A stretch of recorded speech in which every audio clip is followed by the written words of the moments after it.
नमस्कार।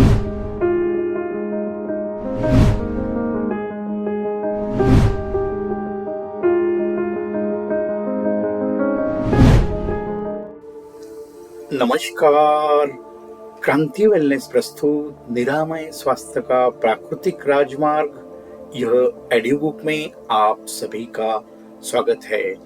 हम जान रहे हैं भाग 12 आत्मा। इसके अंतर्गत आज हम जानेंगे तप, जीवन का आंतरिक दीपक। प्रिय श्रोताओं, तप का अर्थ और महत्व समझते हैं। तप का वास्तविक अर्थ है तनाव या गर्मी सहकर शुद्ध होना।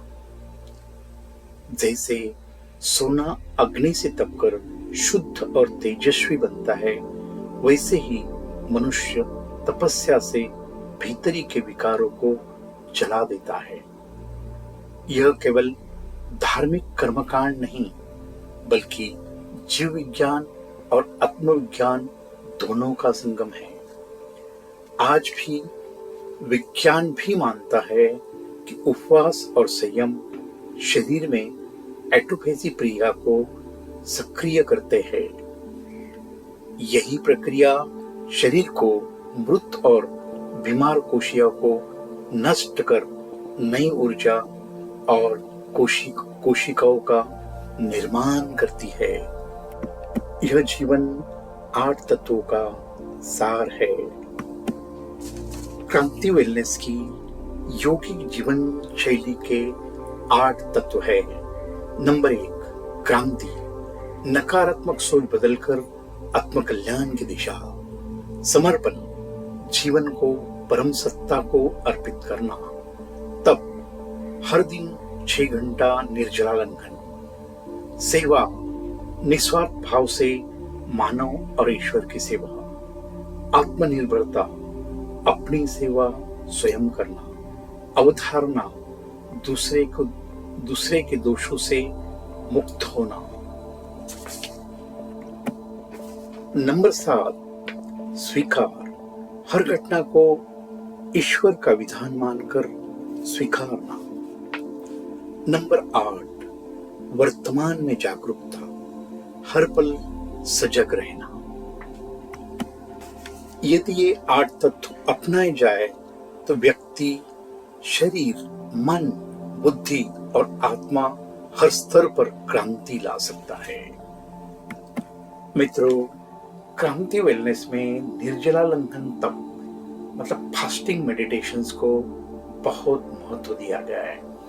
हर दिन सुबह उठने के बाद 6 घंटा निर्जला लंघन कोई कठिन तपस्या नहीं है, बल्कि आधुनिक जीवन शैली का प्राकृतिक विज्ञान है। बहुत नहीं रह पाते हैं तो इसके अंतर्गत आप एक सफेद पेठे का जूस ले सकते हैं। जब 6 घंटे तक भोजन, जल का सेवन नहीं होता, शरीर ग्लूकोज के बजाय कीटोन एनर्जी का उपयोग करता है। यह कीटोन शरीर की गंदगी और विषाक्त पदार्थों को जलाकर शक्ति में बदल देता है। इसी को आंतरिक अग्नि या आंतरिक शुद्धि भी कहा गया है। यह तब शरीर के लिए वैसा ही है जैसे किसी कार की समय समय पर सर्विसिंग की जाए।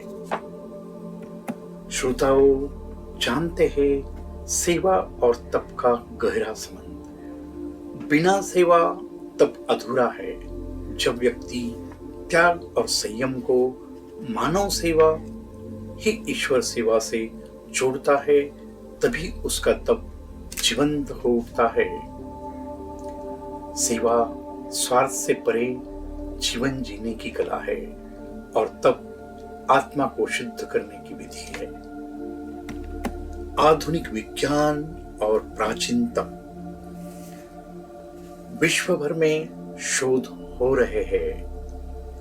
आज इंटरमिटेंट फास्टिंग और ऑटोफेजी पर यह खोज जारी है।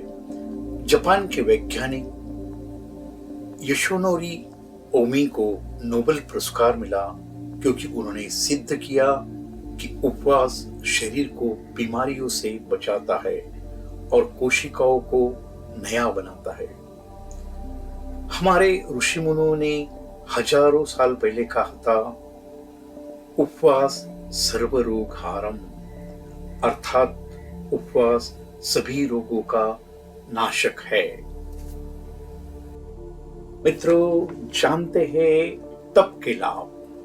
नंबर 1, शरीर से गंदगी और विषाक्त तत्व बाहर निकलते हैं। नंबर 2, पाचन शक्ति और यकृत को विश्राम मिलता है। नंबर 3, मन में शांति और विचार में स्पष्टता आती है। नंबर 4, आत्मबल, धैर्य और सहनशीलता बढ़ती है। नंबर 5, रोग प्रतिरोधक क्षमता मजबूत होती है। मित्रों, समझते हैं जीवन का शॉर्टकट नहीं, सत्य मार्ग। आज दुनिया शॉर्टकट डॉक्टर खोज रहे हैं, लेकिन दवाइयां केवल लक्षण दबाती है, कारण को नहीं मिटाती। कारण है आंतरिक मल संचय। इसका वास्तविक इलाज केवल तप, संयम और उपवास में ही है। दिल को छू लेने वाला संदेश। मेरे भाई बहनों, हम रोज भोजन बनाते हैं, खाते हैं और शरीर में गंदगी जमा करते हैं, लेकिन भूल जाते हैं कि भोजन से भी अधिक जरूरी है शरीर की सफाई।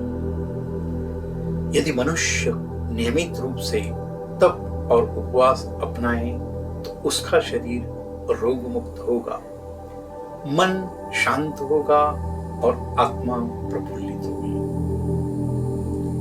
तप का मार्ग कठिन नहीं, यह जीवन का उत्सव है। जैसे दीपक की बत्ती काटने से उसका प्रकाश बढ़ता है, वैसे ही तप जीवन को प्रकाश में बना देता है। अंत में समझते हैं एक प्रेरणादायी मंत्र। तप ही जीवन का शुद्धिकरण है, सेवा ही जीवन का सौंदर्य है और समर्पण ही जीवन का सत्य है। यहाँ यह अध्याय समाप्त होता है। मिलते हैं अगले अध्याय में। तब तक स्वस्थ रहे, मस्त रहे। धन्यवाद। आपका दिन शुभ हो।